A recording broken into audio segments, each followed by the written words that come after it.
Bueno, buenos días. El día de hoy vamos a comenzar con lo que son las infecciones de vías respiratorias. Los anteriores temas que hemos visto eran las generalidades respecto al laboratorio microbiológico. Y ya que ustedes ya aprendieron esa parte, ya aprendieron qué muestras se piden, cuál es el proceso que se realiza dentro del laboratorio, el día de hoy vamos a comenzar con lo que vienen a ser ya las infecciones más comunes y vamos a aprender también a desarrollar los casos clínicos. Es decir, vamos a estar simulando como si estuviéramos ya directamente tratando pacientes. ¿Cuáles van a ser los objetivos de esta clase? Primero, identificar los microorganismos de la flora normal de vías aéreas superiores. Luego, identificar los microorganismos patógenos productores de infecciones respiratorias.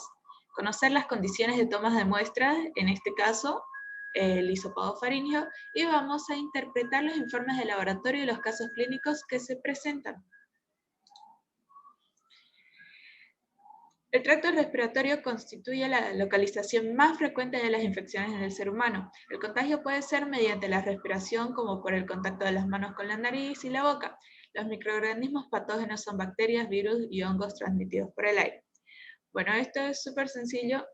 Lo que vienen a ser infecciones respiratorias, tanto superiores como inferiores, vienen a ser las más comunes en el ser humano, en nuestro medio. Ahora, ¿por qué es que hay esta prevalencia de las infecciones respiratorias? Es debido a la facilidad de contagio. Como el contagio no solamente va a ser, vamos a decir, de que una persona te estornude directamente a tu cara o que esté tosiendo al lado tuyo, sino que nosotros también a través de las manos podemos meter al agente patógeno a nuestro cuerpo. Ustedes saben muy bien que, por ejemplo, lo que viene a ser la órbita del ojo tiene una comunicación directa con lo que son la cavidad nasal, ¿cierto? A través del infundíbulo. Ahora, también lo que viene a ser la vía oral tiene una sección en común que comparte con las vías respiratorias, ¿cierto? Hasta el momento en que se divide la faringe en laringe y esófago. Así que a través de la boca nosotros también podemos estar poniéndonos en una situación de un posible contagio y desarrollo de una infección respiratoria. Ahora, ¿quiénes son los agentes causales de estas infecciones respiratorias? Todo tipo de microorganismos. No solamente vamos a estar hablando de bacterias, sino que también hay virus que son causantes de infecciones respiratorias. En estos momentos, el mejor ejemplo que hay es el SARS-CoV-2, causante del COVID-19. También está el virus de la gripe, ese es otro ejemplo. Entre los hongos en las personas inmunosuficientes, es decir, saludables, inmunocompetentes, no los vamos a ver muy seguidos, estos casos son más de personas que son inmunodeprimidas. Por ejemplo, en el caso de los pacientes VIH-Sida. Ahora, siempre antes de comenzar a hablar de las infecciones, hay que ver un poco de la anatomía regional, ¿cierto? Para saber ubicarnos, saber de qué es lo que estamos hablando. Bueno, las vías aéreas superiores se van a extender desde los orificios nasales hacia la laringe y va a comprender la nasofaringe, orofaringe, senos paranasales, trompo de Eustaquio y el oído medio. Las infecciones más frecuentes son otitis, laringitis, faringitis, epiglotitis, sinusitis, difteria, etc. Es decir, cuando estemos hablando de vías aéreas superiores, que es el tema del día de hoy, vamos a estar hablando de todo lo que involucre desde las fosas nasales hasta lo que viene a ser el borde superior de la laringe, ¿de acuerdo? Ahora, las infecciones del tracto respiratorio inferior van a comprometer lo que es la tráquea, bronquios, bronquiolos, alveolos y o el parénquima pulmonar. Las infecciones más frecuentes son neumonías, bronquitis, traqueitis, bronquiolitis. Ahora, sé que muchas veces en nuestro medio, nuestras familias ocupan estos como sinónimos, el tema de neumonía, bronquitis, al menos por experiencia, Pero la siguiente clase, cuando estemos avanzando, van a ver de que son procesos bastante diferentes. Uno ataca directamente el parénquima pulmonar, sin embargo, el otro es la estructura anatómica en sí del bronquiolo, es como el canalículo ese de aire. Entonces, nosotros el día de hoy, olvidémonos de esto y nos concentramos en las superiores. En lo que se refiere a las infecciones de las vías respiratorias superiores, la más común, la más prevalente, la faringitis. ¿Quién no ha tenido una faringitis, cierto? Estoy segura que todos ustedes en algún momento han tenido esa sensación de molestia en la garganta, esa disfagia, la odinofagia, que es tan fea cuando uno trata de alimentarse y bueno, hay esa molestia, ¿cierto? Bueno, esos son los síntomas clásicos de una faringitis. Aquí yo les traigo estos criterios, se llaman criterios de Centor, en este caso, escala de Centor modificada por Mack-Isaac. Ahora, ¿esto para qué nos va a servir? Es para, a través de la clínica del paciente, ver la probabilidad de que estemos frente a una faringitis bacteriana. Este tipo de cuadros es más común en los niños en edad escolar, ¿de acuerdo? En los adultos, las faringitis bacterianas no son muy prevalentes, van a ser más las faringitis virales. Pero bueno, ¿qué nos dice la escala de Centor? Primero que nada, como en todas las escalas, no sé si ustedes anteriormente ya han visto han visto clasificaciones. Bueno, en lo que vienen a ser las escalas clínicas, se usa siempre sistemas de puntos y es como que mientras más puntos tenés, muchas veces, no siempre, pero la idea es que mientras más puntos tenés, más es la probabilidad de que estés confirmando a través de la clínica ese cuadro, en este caso la faringitis. Ahora, bueno, los criterios de Centor, aquí nos dicen, nos da nuestros puntos, en este caso todos valen un punto, hay escalas en las que distintos síntomas valen más que otros, ya que son más específicos para esos cuadros, pero aquí tenemos primero temperatura corporal mayor a 38 grados centígrados, eso nos otorga un punto en la escala de Centor. Ausencia de tos, un punto. Adenopatías cervicales anteriores, eso igual nos otorga un punto. Exudado amigdalino y edema, eso igual nos otorga un punto. Ahora, ¿cuál es la modificación que hizo Mack-Isaac? Fue el tema de las edades. Él dijo, bueno, como estos cuadros bacterianos son más prevalentes en los niños, entonces también tendría sentido que ese sea un factor de relevancia en lo que viene a ser el diagnóstico presente a través de la clínica. Si es que estamos hablando de un paciente pediátrico de 3 a 14 años, se le otorga un punto también a favor de que es probable de que tenga esta faringitis bacteriana.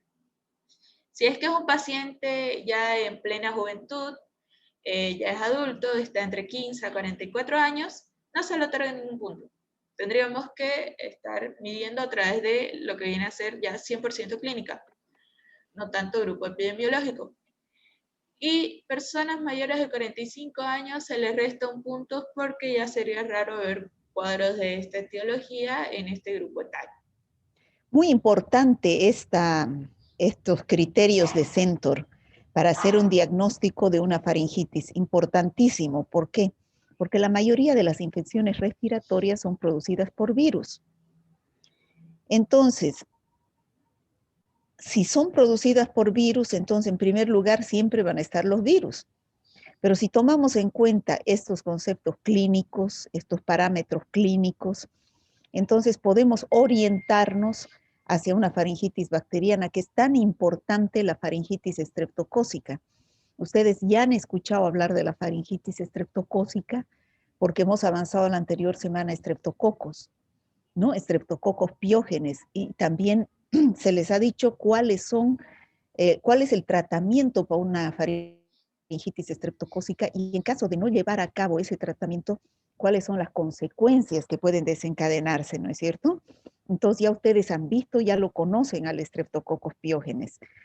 Para poder pedir un análisis bacteriológico, esto ya es en la parte práctica, ya en la parte aplicada de la microbiología. Siga, Andrea. Ahora, bueno, aquí les dije, ¿cierto? De que a cada síntoma se le otorga un puntito y eso lo vamos sumando. Entonces, en el caso de que el paciente haya sumado 0 puntos o hasta 1 punto, ¿cuál es la actuación recomendada? Esta tablita de acá la saqué del libro de Harrison, por si les interesa, de Medicina Interna de Harrison, de la parte de enfermedades infecciosas. La actuación recomendada nos indica de que el tratamiento va a ser sintomático, no es necesario el diagnóstico microbiológico, es decir, estaríamos descartando el que se trate de una faringitis bacteriana. ¿A qué nos referimos con tratamiento sintomático? Bueno, le vamos a decir al paciente de que tome un antipirético, puede tomar un analgésico, puede tomar lo que son, si es que tiene molestias en la garganta, y estas pastillas de menta de que sirven para bajar la molestia, ¿cierto? A eso nos referimos con el tratamiento sintomático. Pongamos en este caso, le vamos a dar un AINE. Ahora, si es que el paciente suma de 2 a 3 puntos, ¿cuál es la actuación recomendada?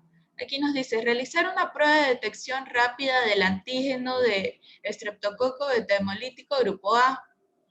Si esta prueba no está disponible, se indica cultivo faríngeo. La decisión sobre el tratamiento a administrar dependerá del resultado. Es decir, ya en este paciente que está sumando 2 a 3 puntos, nosotros ya estamos con la posibilidad de que sí sea una faringitis bacteriana. Sin embargo, no estamos del todo seguros, así que en este caso se pide cultivo faríngeo.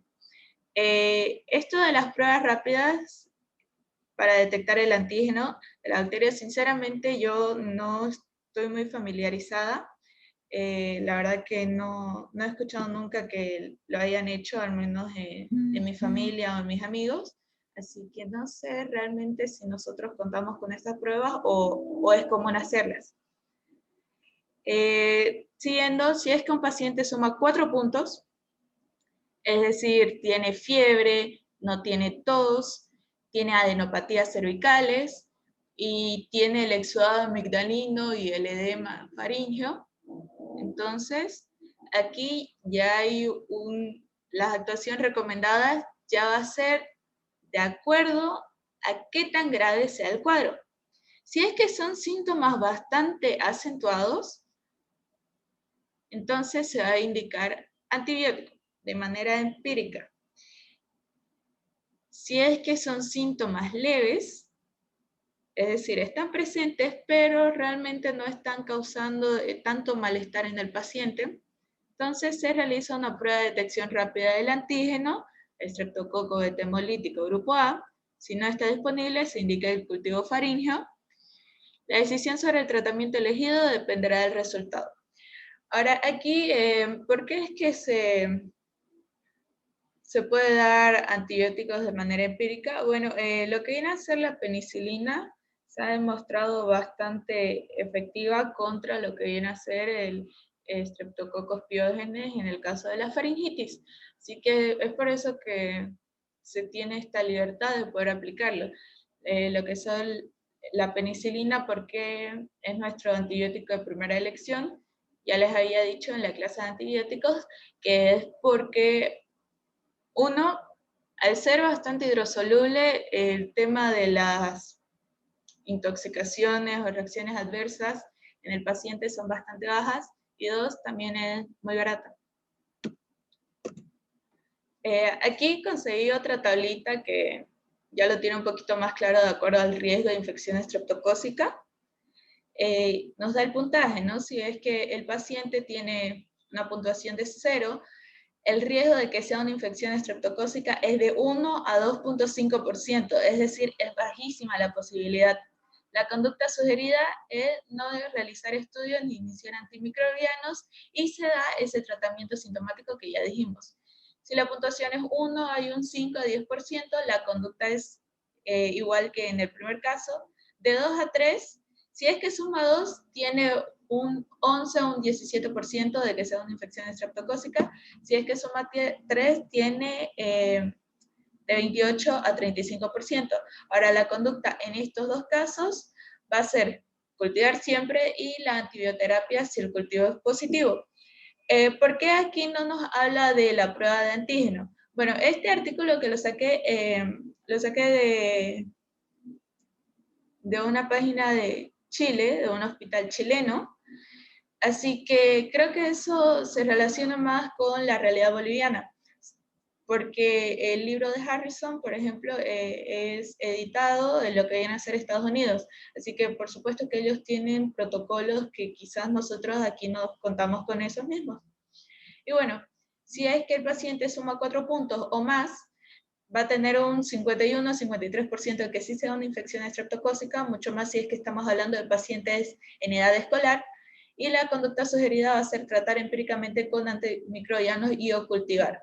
Es decir, sí o sí tienes que comenzar con tus antibióticos y mucho mejor hagamos ese cultivo para saber que estamos diagnosticando correctamente.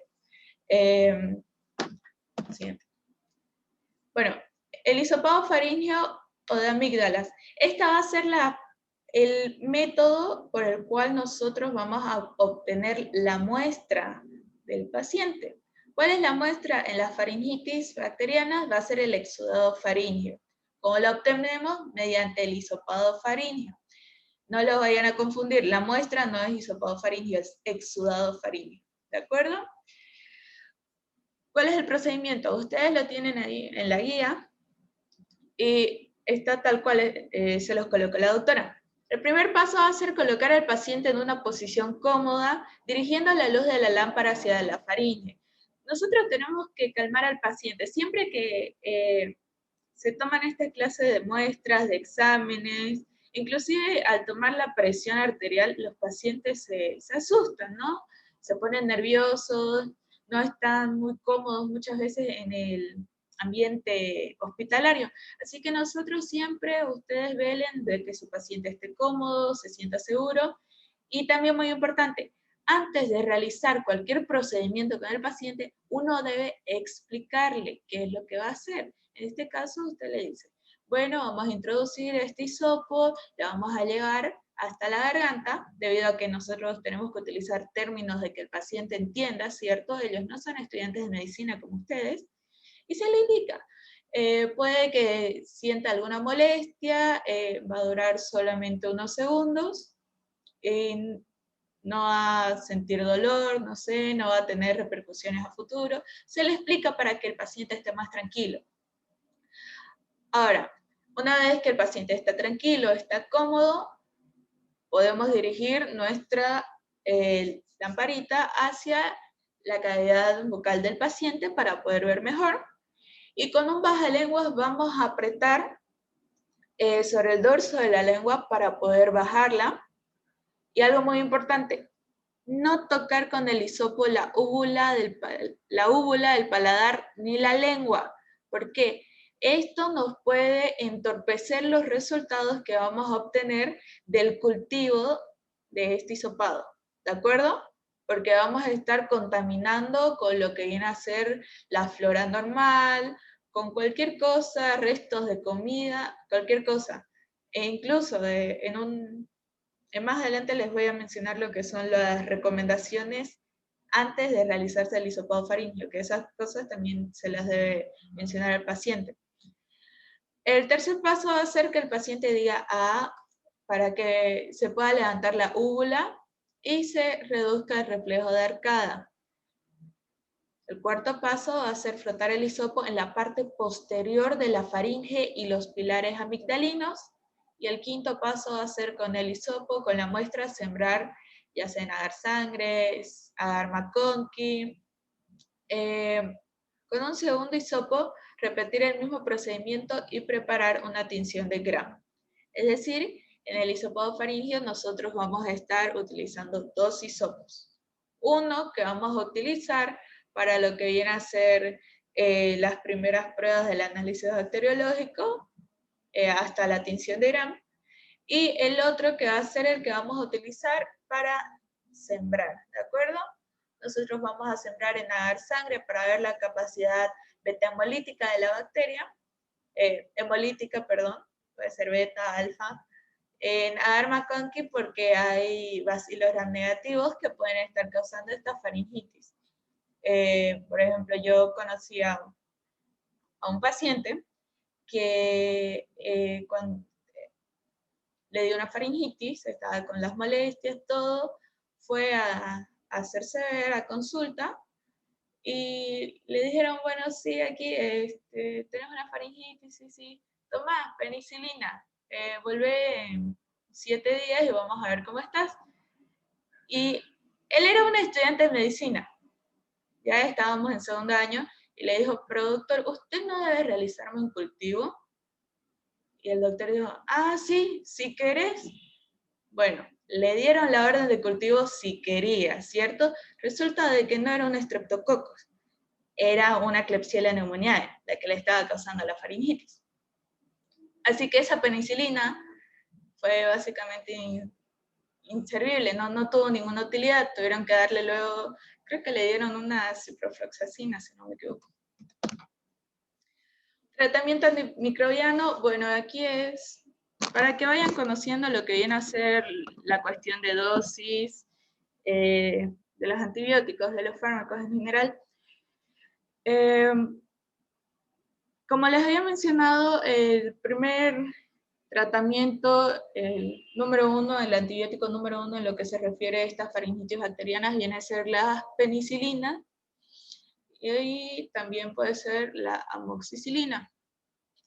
En los pacientes que no tengan alergia a la penicilina, muy importante, si es que es la primera vez que su paciente se le va a administrar penicilinas, se debe realizar una prueba de sensibilidad, ya sea esto una penicilina, una moxi, lo que viene a ser las cefalosporinas de primera, segunda, siempre realizar pruebas de sensibilidad para evitar los cuadros de anafilaxis, ¿de acuerdo? En este caso de la faringitis, podemos estar dando una amoxicilina oral con una dosis de 50 miligramos kilogramos por día, una vez al día, durante 10 días, o también, muy buena opción, es la penicilina benzatínica. Esta va a tener la característica de que es intramuscular, es decir, va a ser con una inyección. Esto se llama vía parenteral. La dosis va a depender de acuerdo al peso del paciente.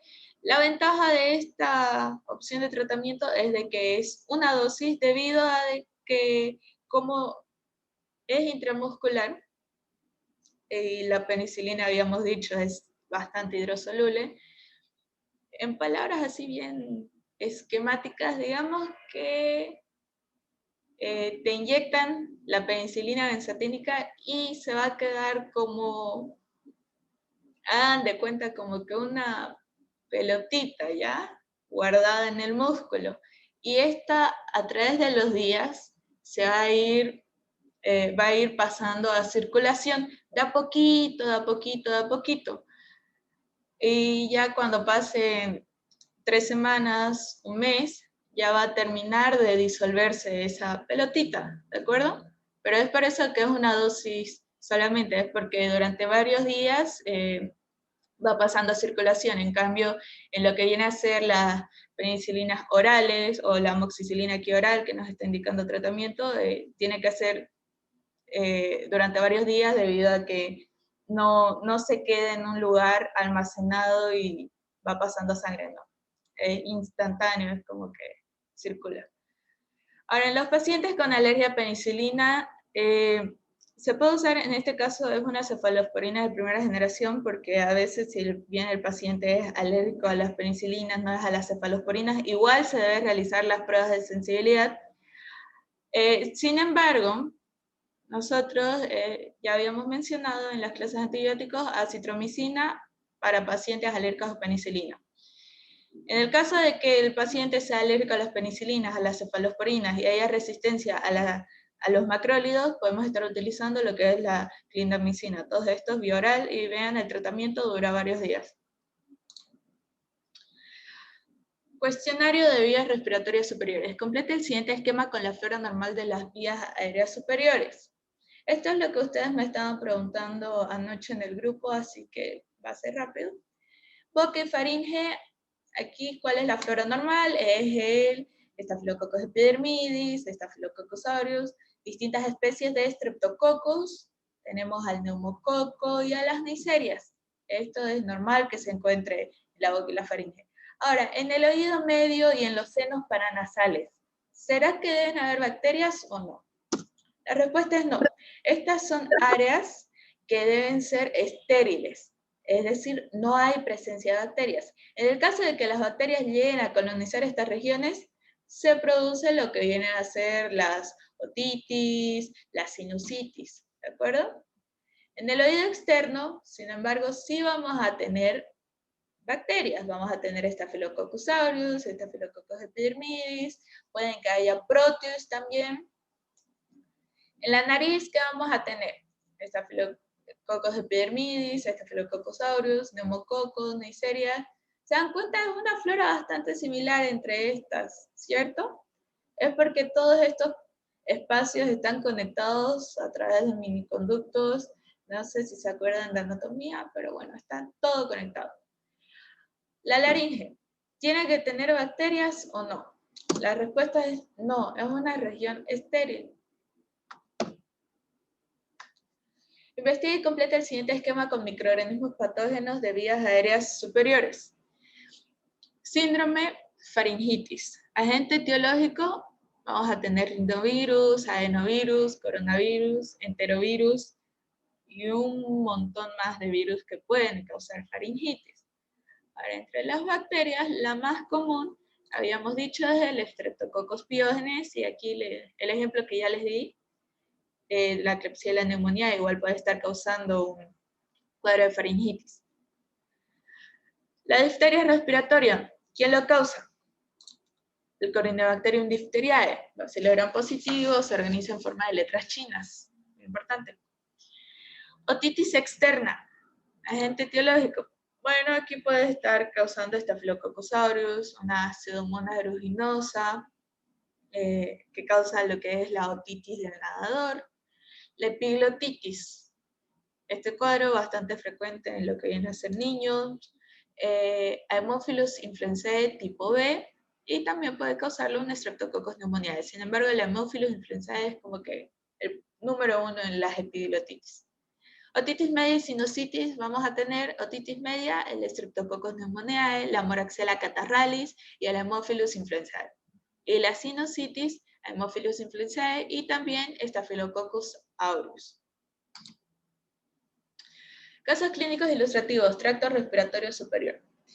Aquí, chicos, ustedes tienen ante ustedes, si bien ya habíamos hecho algunos, entre comillas, casos clínicos, aquí ya tenemos el primero que está completito. Nos da los 3 pilares fundamentales que habíamos dicho de clínica, epidemiología y laboratorio. Así que este caso clínico veamos qué nos dice. Nos habla de una niña de 5 años, desarrolla repentinamente fiebre de 39 grados centígrados, odinofagia, adenopatías cervicales, y al realizar el examen físico, el paciente observa en faringe puntos blancos de pus. Aquí tenemos la imagen. Recientemente, varios niños de su colegio han presentado cuadros clínicos semejantes. El paciente ha recibido con normalidad las vacunas. En el hemograma presenta leucocitosis con 13.300 leucocitos por milímetro cúbico de sangre. Presencia de cocos gram positivos en la tinción de gram y desarrollo de colonias beta hemolíticas en el agar sangre. Recibe tratamiento empírico con penicilina. Ahora, muy bien. Aquí un término nuevo, no sé si ya lo conocían. Para los que no lo conocen, leucocitosis. Leuco, siempre que vean leuco, significa blanco, cito, célula, leucocitos, son los glóbulos blancos. Y cuando hablamos de leucocitosis, es que hay muchos. Si ven leucopenia, es que hay pocos. En este caso, hay muchos. Nos dice que hay 13.300. ¿Cuánto es lo normal? De 5.000 a 10.000. menos de 5.000, la leucopenia, más de 10.000, leucocitosis. Ahora desglosemos este caso clínico, ¿sí? Ya bien hecho. Una niña de 5 años, aquí, ¿qué es lo que nos interesa? 1, es paciente en edad escolar, ¿cierto? ¿Se acuerdan de los criterios de Centor? Eso es un factor muy importante, nos suma un punto. Tiene fiebre, tiene adenofagia, adenopatías cervicales, y al realizar examen físico el médico observa en faringe puntos blancos de pus.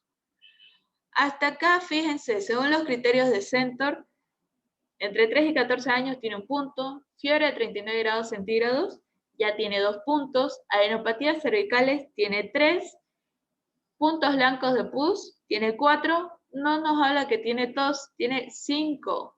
La probabilidad de que sea una faringitis estreptocócica es mayor al 50%, es casi seguro, ¿de acuerdo? Mucho más si es que el paciente ha recibido con normalidad las vacunas, eso ya nos descarta muchos posibles diagnósticos diferenciales.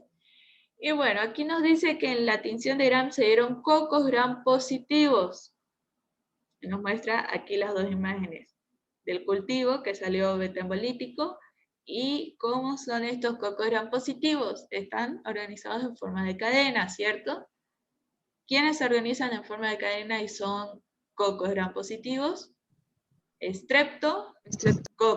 Sí, correcto, streptococos, ¿cierto? ¿Y quién habíamos dicho que era el principal agente causal de las faringitis bacterianas? El Streptococcus piógenes. Muy bien, piógenes. Perfecto. Entonces ya con eso ustedes tienen su diagnóstico presuntivo. En este caso, el médico que recibió este caso clínico, este paciente, también pensó en ello y realizó tratamiento empírico con penicilina. Vamos a rellenar este cuadro con los datos del caso clínico, ¿de acuerdo? Aquí ustedes van a estar ayudándome. Los datos clínicos nos los va a decir Chávez, ¿está?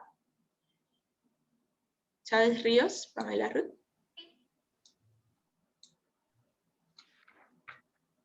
¿Cuáles son los datos clínicos de la paciente? Fiebre. Ya, ¿qué más? Odinofagia. Muy bien. Adenopatías cervicales. Sí, muy bien. Y los puntos blancos de pus, esos también vienen a ser datos clínicos, ¿de acuerdo? Todo lo que nosotros vayamos a extraer del examen físico que se realiza al paciente, esos son nuestros datos clínicos. Como dijo su compañera, tenemos fiebre, odinofagia, las adenopatías y los puntos blancos de pus. Ahora, los datos de laboratorio, Beltrán Patricia nos los va a decir. En el hemograma que salió, ¿qué era lo que nos llamaba la atención? Que tenía una leucocitosis de 13.300 y lo normal es de 5.000 a 10.000. Perfecto. Esa leucocitosis, ¿no? Era lo que nos llamaba la atención. Debido a que si el sistema inmunológico está alterado, en este caso están habiendo más leucocitos de lo que es normal que haya circulando, entonces eso ya nos indica de que el cuerpo está tratando de defenderse, ¿cierto? Está mandando a todos sus soldaditos a atacar a este agente agresor. Ahora, Patricia, la tinción de Gram, ¿qué nos decía que se encontró? Cocos Gram positivo. Y las colonias encontradas en el agar sangre, ¿qué característica tenían? Eran colonias beta hemolíticas. Muy bien, eran colonias beta hemolíticas. ¿Se acuerdan cuando vimos medios de cultivo? Habíamos dicho que lo que venían a hacer los beta hemolíticos eran las bacterias que tenían mayor capacidad de lisis eritrocitaria, ¿cierto? Esas son beta hemolíticas. Ahora, los datos epidemiológicos nos los va a dar Claudia Pasa. ¿Cuáles son los datos epidemiológicos de la paciente? Que varios niños en su colegio también han presentado los mismos síntomas. Muy bien, ese es un dato epidemiológico de relevancia, ¿cierto? Porque puede que la niña se haya contagiado de sus compañeros. En este caso, los datos epidemiológicos, tenemos otros dos más. Uno es la edad de la paciente, debido a que, según los criterios de Centor, si es que son niños en edad escolar, están entre 3 y 14 años, eso es un factor muy de interés, de acuerdo a la prevalencia de esta infección en este grupo etario. Como dijo Claudia, otro dato epidemiológico muy importante, compañeros de colegio con cuadro clínico similar. Y el último criterio epidemiológico que les podría dar sería, tiene todas sus vacunas, ya que aquí estamos descartando muchas infecciones. Más adelante les tengo lo que viene a ser el PAI para que lo conozcan y vean las vacunas y que se evitan. El análisis bacteriológico que se debe solicitar nos lo va a decir Abril López. Sí, Auxi. ¿Qué análisis bacteriológico podría solicitar acá? Un cultivo de exudado faríngeo. Perfecto, cultivo de exudado faríngeo, ¿cierto? Para terminar de confirmar nuestro diagnóstico. La muestra va a ser tomada mediante el hisopado faríngeo. Las indicaciones que se debe dar al paciente para la toma del hisopado faríngeo, aquí están. 1. No tomar antibióticos 48 horas antes de la toma de muestra. ¿Por qué?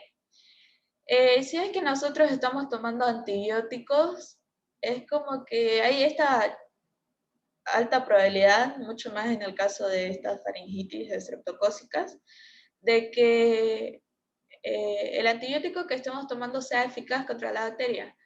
Lo primero que la gente piensa tiende a ser, voy a tomar una amoxicilina. Siempre, eso lo he visto muy seguido. Lo primero que piensan es amoxicilina. Ya, ok. Comienza a tomar su amoxicilina, pero sí, con un poquito de molestias, dice, bueno, voy a ir al médico, solo por si acaso. Se le manda a hacer el hisopado, pero este paciente ya estuvo tomando varios días esa amoxicilina.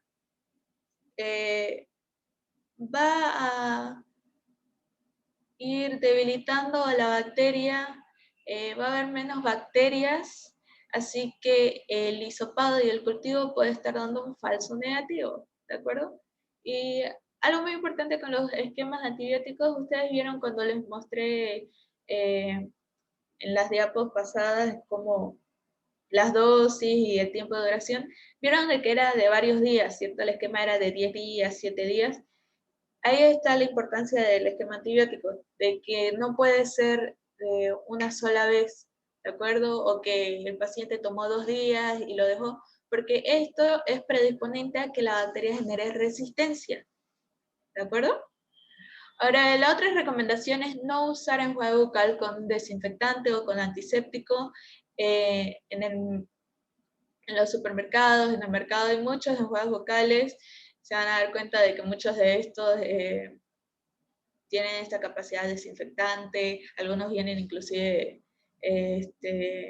con distintos alcoholes, cosas así. Bueno, esto igual nos puede entorpecer el resultado, nos puede estar dando un falso negativo porque nosotros estaríamos barriendo con todas las bacterias de la superficie y de esta manera cuando hagamos el hisopado es como no habrían bacterias, entre comillas, y daría falso negativo.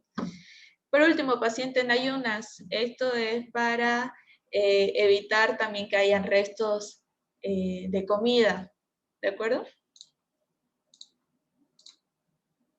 Clasificación de Landsfield, esto la doctora dice que ya lo avanzaron los estreptococos, así que solo para que recuerden, muy importante, estreptococos piógenes, beta hemolítico, grupo A. ¿Se acuerdan que en la clasificación de Centor decía que una recomendación era realizar el diagnóstico para antígeno de estreptococos beta hemolítico grupo A? Bueno, es porque el estreptococos piógenes pertenece a este grupo. Ahora, el diagnóstico presuntivo que nosotros teníamos era una faringitis estreptocócica, ¿cierto? Juan Mamani López nos va a decir el posible agente etiológico. el Streptococcus pyogenes. Perfecto. ¿Y cuál es la morfología y tinción? Sería un coco gram positivo. Perfecto. ¿Y tratamiento de elección? Penicilina, ¿no? Sí. Otras patologías producidas por estas bacterias. Tenemos cuadros supurados y cuadros no supurados. Entre los supurados vamos a tener cuadros inespecíficos y específicos. ¿A qué nos referimos con inespecíficos? Esto no es solo de lo que viene a ser infecciones o solo bacterias, sino que en general en lo que viene a ser medicina inespecífico es que no solo tiene una causa, ¿de acuerdo? No es un cuadro que solo tiene un agente causal, sino que puede ser causado, en este caso, por distintas bacterias. Mientras que los cuadros específicos son solamente causados por esa bacteria. Entre los cuadros inespecíficos del Streptococcus pyogenes podemos mencionar lo que son el impétigo, la otitis, faringitis, piodermitis, ya que estos cuadros son igualmente causados por otros agentes etiológicos. En el caso del impétigo, por ejemplo, el Staphylococcus aureus, igual te causa impétigo, ¿cierto? La otitis puede ser una pseudomonas aeruginosa. Faringitis puede ser la Klebsiella pneumoniae. Ahora, en los cuadros supurados específicos van a ser cuadros que solo los cause el Streptococcus pyogenes. En este caso, la erisipela y la escarlatina. Ahora, como hay cuadros supurados, tenemos cuadros no supurados. En este caso, el Streptococcus pyogenes nos puede producir fiebre reumática, glomerulonefritis y endocarditis. ¿Cuál es la característica de todas estas? Son faringitis mal curadas. Muchas veces es porque el tratamiento de esa faringitis estreptocócica no fue efectivo, fue mal administrado o el paciente lo abandonó. Años más tarde nos encontramos que el paciente desarrolló reumatismo, tiene glomerulonefritis y tiene insuficiencia renal, tienen una endocarditis.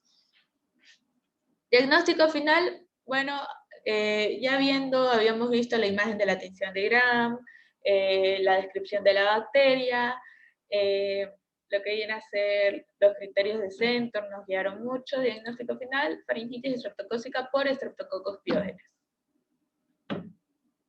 Y listo. Con eso, ustedes ya llegan, ese es su diagnóstico final, se le pone nombre, se le pone apellido y se le pone el causal. Ahora, para finalizar, hagamos este análisis bacteriológico. La muestra, habíamos dicho, era exudado faríngeo, secreción faríngea, el examen solicitado, cultivo de exudado faríngeo, examen directo. Siempre que hay infección, están altos, ¿cierto? Están más de 10, más de 12. En este caso, 20 a 15 por campo microscópico.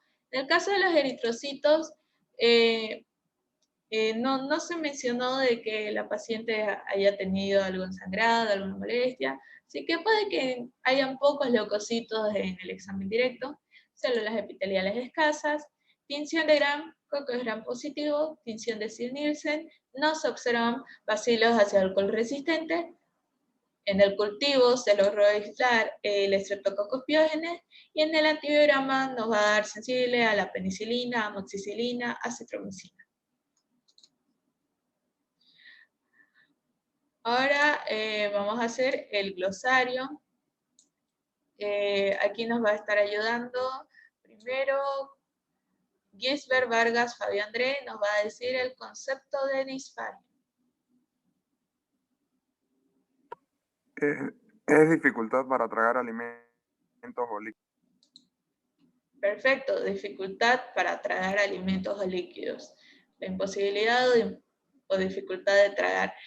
Aquí me gustaría que cambien esto de tragar por deglutir.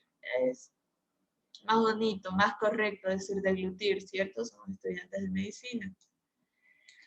Ahora Carla Suárez nos va a decir el concepto de odinofagia. Si disfagia era dificultad para tragar, odinofagia, ¿qué es? Dolor a la hora de comer o tragar. Ya, es el dolor al tragar alimentos o líquidos. De nuevo, cambiamos esto de tragar por deglutir. ¿Se escucha más? Correcto. Siempre que ustedes vean odino, esto significa dolor, ¿de acuerdo? Ahora, faringe eritematosa va a ser una faringe con una fuerte coloración rojiza. Esto debido a ver, ¿a quién tengo en pato? Gisbert Vargas Fabián Dredd. ¿Te acuerdas de la tétrada de Celso de la inflamación? Siendo la faringitis, la inflamación de la faringe,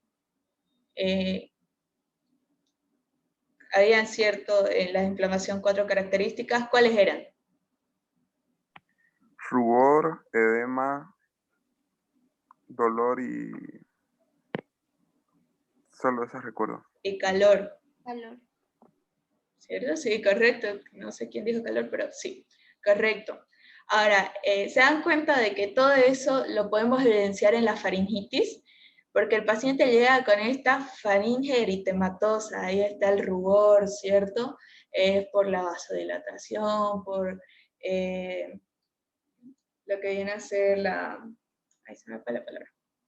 Pero bueno, congestión de sangre. Ahora, el edema o tumor también se va a ver porque va a estar mucho más cerrada la faringe. Esto también va a causar esa disfagia, esa odinofagia. Lo que viene a ser el dolor, está claro en la odinofagia. El calor, bueno, si es que nosotros fuéramos a palpar esa faringe, estaría caliente, ¿no? No sé, puede ser, pero bueno. Y la péntada, que era pérdida de función, y esta la disfagia, esa dificultad de imposibilidad de tragar. ¿Se dan cuenta? Tienen que conectar de esa manera las materias. En este caso conectamos con el tema de inflamación de patología. Ahora, hipertermia. ¿Qué significa hipertermia? Viene a ser el aumento de la temperatura corporal a niveles peligrosos. Cuando estemos con un paciente que tiene más de 40 grados centígrados, tiene 40.5, 41 grados centígrados, esto ya es extremadamente peligroso, el paciente puede entrar incluso en convulsiones y nosotros tenemos que revertir sí o sí ese cuadro. Muchas veces se utiliza lo que es la dipirona.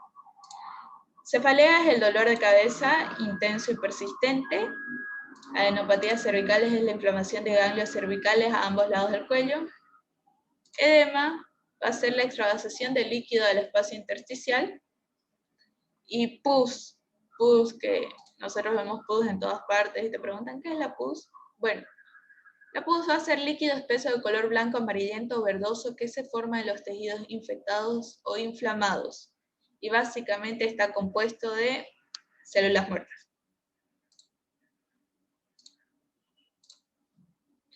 Ahora vayamos con el caso clínico 2. Es una niña de 12 años que es atendida debido a un cuadro de hipertermia. En este caso está 39,4 grados centígrados, tiene odinofagia, tiene cefalea y malestar general. Los síntomas se iniciaron 10 días después de que la paciente volviera de un campamento con sus compañeros. Recientemente ha presentado tos seca, estridor respiratorio y adenopatía cervical bilateral. Además, se observa una membrana de color gris-marrón adherida a las mucosas de las vías aéreas superiores. El intento de retirarla, por ejemplo con una espátula, origina un sangrado. No fue posible determinar el calendario de vacunaciones de la niña. Se solicita cultivo de secreción faríngea y la paciente es hospitalizada debido a que la situación clínica se deteriora rápidamente. En el hospital recibe ventilación mecánica y tratamiento empírico. En este caso, supongo que es con penicilina. El cultivo para Streptococcus pyogenes da negativo a las 48 horas de incubación. Ahora, acá,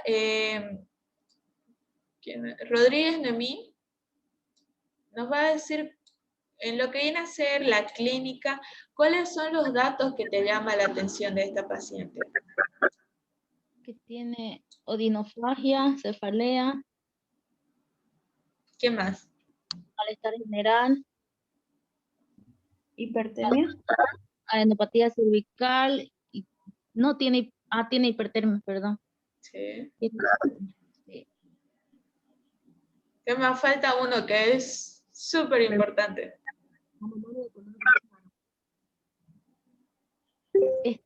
Estridor respiratorio auxiliar. Todavía falta uno que es súper ¿De importante. 12 años? La membrana, ¿sí? La membrana, correcto. La membrana de color gris marrón adherida a las mucosas de las vías aéreas superiores. Eso es muy importante. Ahorita vamos a ir viendo el porqué. Con esto básicamente ya se hace el diagnóstico, por si acaso. Esa membrana de color gris marrón.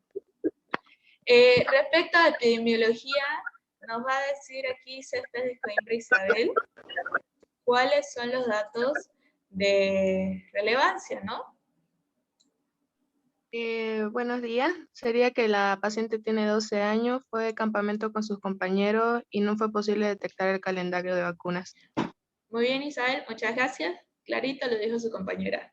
Tiene 12 años, estuvo en contacto con otros niños y no sabemos si es que tiene todas sus vacunas o no. Y aunque no lo crean, bueno, yo pienso que aquí todos ustedes se les completó el esquema de vacunación cuando eran niños, o incluso en los colegios, ¿no? Se hacen las campañas de refuerzo en los niños de primaria.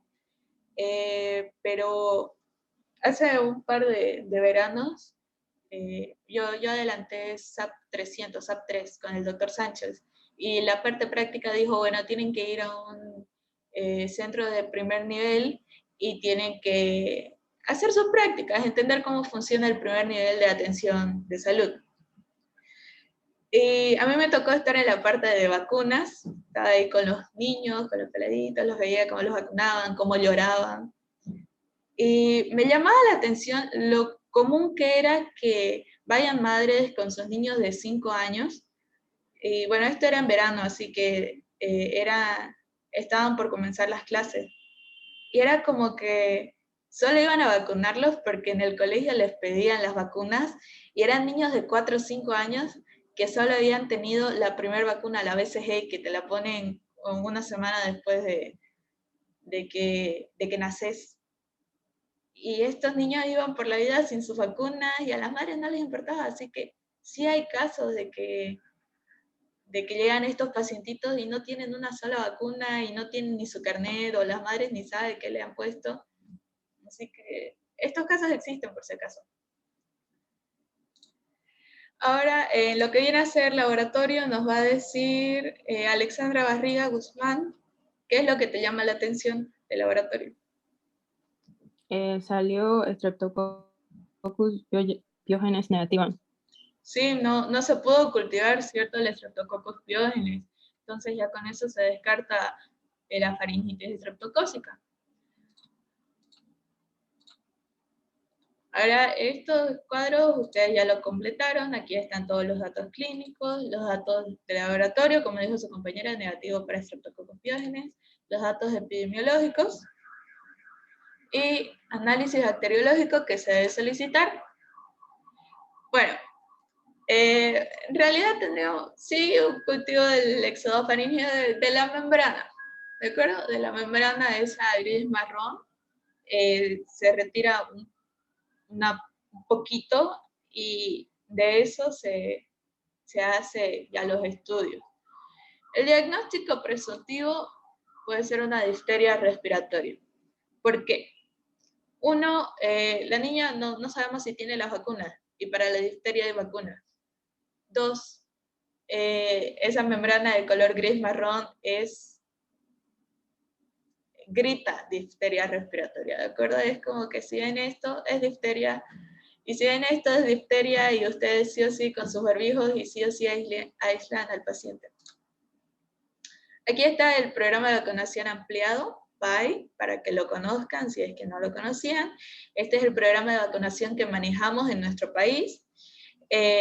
Aquí pueden ver, tenemos 2 vacunas, están con sus cuadritos azules, que nos protegen contra la difteria. La primera es la pentavalente, que la aplicamos en niños, y aquí a los adultos, a nosotros nos corresponde la DT. ¿Qué es lo que cubre pentavalente? Muy importante que lo sepan, se los voy a preguntar de aquí en adelante en todos los temas, probablemente en todos los exámenes. Pentavalente va a cubrir Las siguientes enfermedades. Y para esto yo tengo una mnemotecnia que hasta el día de hoy no me las olvido y siempre a mis amigos les digo, acordate, dime cohete. Difteria, meningitis y neumonías por hemófilos de influenza de tipo B, coqueluche, hepatitis B y tétanos. Dime cohete, ¿de acuerdo? Anótenlo, esto para toda la vida se van a acordar. Es la única manera en que tengo la seguridad de que estoy cubriendo todas las enfermedades. Dime cohete. Difteria, meningitis y neumonías por hemófilos de influenza de tipo B, coqueluche, hepatitis B y tétanos. El coqueluche también es conocido como tos ferina, no sé si han escuchado. Cada vez estas enfermedades son menos comunes debido a que el PAI es implementado en básicamente todos los niños. Claro que es importante que las madres igual colaboren con la vacunación y se encarguen de llevar al niño a todas sus citas, pero de a poco la prevalencia de estas enfermedades va siendo inexistente. Ahora en los adultos, habíamos dicho, tenemos la vacuna DT, que esta va a cubrir difteria y tétanos neonatal y tétanos del adulto. Todas las mujeres bolivianas a partir de los 15 años tienen que colocarse la DT. Y mucho más, bueno, se hace énfasis en las embarazadas y recién ahí comienzan con sus esquemas de vacunación, pero de hecho es a partir de los 15 años todas las mujeres deben comenzar a vacunarse. Y si ustedes van a cualquier centro de atención primaria, es decir, a las postas, a los centros de salud de su barrio, se las van a colocar sin problema, incluso a los hombres. Igual ustedes como estudiantes de medicina tienen que tener su esquema de vacunación de tétanos al día. Cuando les toque ir a los hospitales, más que todo al internado, ahí te piden tu carnet de vacunación completo con tétanos, hepatitis B, etcétera, etcétera. Así que desde ya vayan colocándose las vacunas para evitar tener que colocarse todas de un saque. Ahora, la toma de muestra, el lugar, parte posterior de la garganta, porque ahí se encuentra la membrana gris marrón. ¿Y quién la debe realizar? El médico, no la enfermera, no bioquímico. En el caso de la difteria es el médico, con todo su equipo de protección correspondiente. Diagnóstico final, difteria respiratoria. Solo por la clínica uno ya se puede guiar. Agente etiológico, este ya se los mencioné. Esto nos lo va a decir Gisela Castellón. ¿Cuál es el agente etiológico? Su género y especie y morfología y distinción del agente causal de la difteria respiratoria. El Corynebacterium diphtheriae. Ya. Morfología y distinción, el bacilo gram positivo. Bacilo gram positivo en forma de letras chinas. Bien. Ahora la transmisión nos las va a decir Flores Rodríguez Dayani. ¿Cómo se transmite la difteria? Puede ser por vías aéreas nomás. Sí, por vías aéreas, pero ¿a través de qué? ¿Cuál es la fuente? Porque uno es la vía, ¿ya? Aquí, como vos dijiste, es la vía aérea. Pero la fuente de infección es donde se encuentra el agente patógeno. ¿Podría ser las gotitas? Correcto, son las gotitas de flujo. La fuente de infección son las gotitas de flujo y la vía de transmisión es la vía aérea. Muy bien. Ahora, la prevención de la difteria nos la va a decir Harjuri Blas Giovanna. ¿Cómo podemos prevenirla? La vacuna contra la difteria. La difteria. Correcto. Las vacunas, ¿cierto? En este caso habíamos mencionado dos, pero principalmente es la pentavalente, ya que más son los niños, no los que se encuentran en riesgo de contraer estas enfermedades. La pentavalente o también la vacuna DT en los adultos. Y la otra prevención que se puede hacer en el caso de tener un paciente con una infección activa de difteria respiratoria, hay que aislarlo y tratarlo, ¿cierto? Hay que hacerle su antibioterapia correspondiente y todo eso. mantener permeable la vía aérea también, eso es parte del tratamiento, ya que debido a esa membrana gris-marrón, prácticamente es como si estuviera generando como una necrosis. Y bueno, todo eso es como que va obstruyendo la faringe y por consiguiente el resto de la vía respiratoria, y esto va a causar de que el paciente tenga dificultad al respirar y tenga disnea. Así que es muy importante mantener permeable la vía respiratoria. Para el análisis bacteriológico, la muestra exudofaringe, la membrana gris marrón, se puede poner examen solicitado desde el cultivo del mismo. Leucocitos, más de 20, pueden haber 30, 40. Eritrocitos, la paciente estuvo sangrando, dice que se le intentó retirar la membrana y hubo un sangrado. Así que vamos a ver hartos eritrocitos en el examen directo. Células epiteliales escasas, bueno, tinción de Gram, bacilos Gram positivos, en forma de letras chinas. Tinción de Ziehl-Nielsen, no se observa VAR. Germen aislado, Corynebacterium diphtheriae. Antibiograma, sensible. Vamos a utilizar penicilina, eritromicina. Resistente, puede ser a los aminoglucósidos, bueno, es raro. Ya. Ahora vamos con el último glosario. Creo que eso ya es lo último.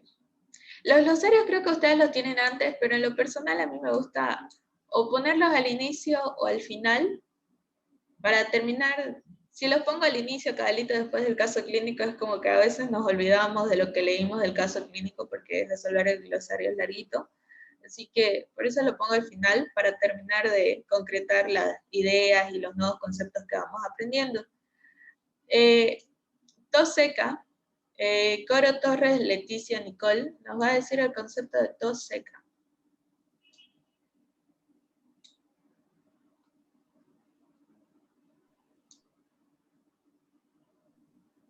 ¿Podría ser una tos sin expectoración? Gracias, Gisela. Sí, es una tos sin expectoración. Cuando estemos hablando de lo que son las infecciones de las vías respiratorias superiores, muchas veces, si es que el paciente tiene tos, que es raro, porque la tos va a ser un reflejo fisiológico de las vías inferiores más que nada, no va a haber esputo, ya que el esputo viene desde los pulmones, pero si la infección está en las vías superiores, entonces ¿qué va a haber esputo? ¿Cierto? No hay. La tos seca es la tos sin expectoración. Ahora, estridor respiratorio va a ser el sonido respiratorio agudo resultante del paso turbulento del aire en la laringe. Estridor. ¿Cómo es que los escuchamos? Ustedes van a agarrar su fonendoscopio, su estetoscopio, lo van a llevar a la laringe y se puede escuchar, bueno, en su caso ustedes estarían escuchando como que un paso de aire bastante limpio. En cambio, en un paciente que esté con algún problema en las vías respiratorias, se va a escuchar un paso turbulento, es como que va a hacer ruido, cuando tendría que ser un sonido limpio, no tendría que haber ruido. La úvula nos va a decir a Pasa Renfijo Enson. ¿Qué es la úvula?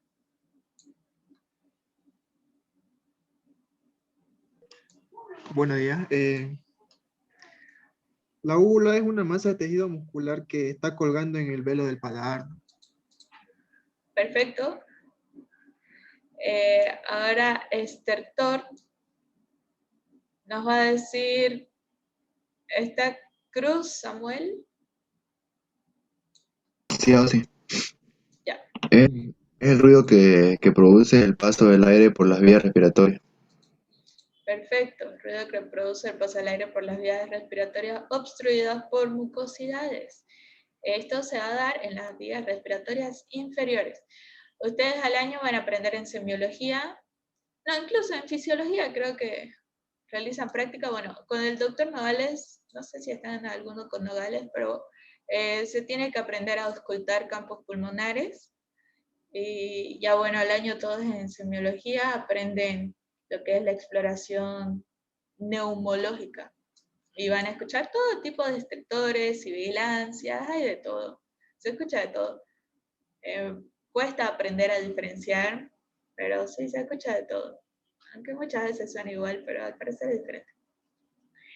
Ventilación mecánica. Uy, Durano Cienada Melissa nos va a dar el concepto de ventilación mecánica, siendo la ventilación mecánica muchas veces parte del tratamiento en los pacientes con difteria. Buenos días. Ventilación mecánica, estrategia terapéutica que tiene como fin sustituir la función del sistema respiratorio cuando fracasa. Perfecto.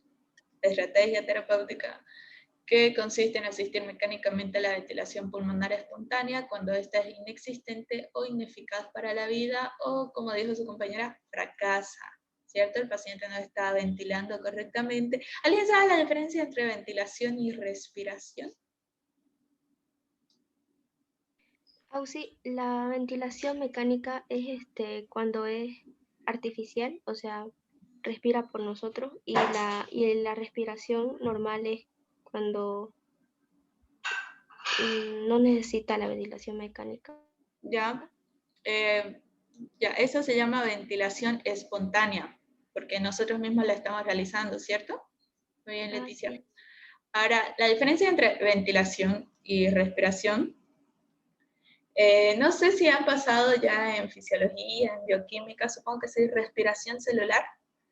Bueno, la respiración va a ser el intercambio de los gases, la ventilación va a ser el movimiento de los pulmones. ¿De acuerdo? Por ejemplo, un niño en el vientre materno ventila, pero no respira, ya que la mamá respira por él. ¿De acuerdo?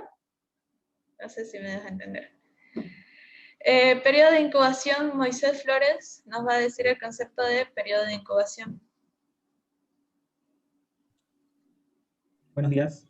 Tiempo entre exposición a un organismo patógeno y aparición de los primeros signos y síntomas. Perfecto, gracias Moisés. Tratamiento empírico, esto nos lo va a decir, ¿quién ha hablado? Marisol Ramírez Zurita, ¿se encuentra? Nos va a decir el concepto de tratamiento empírico.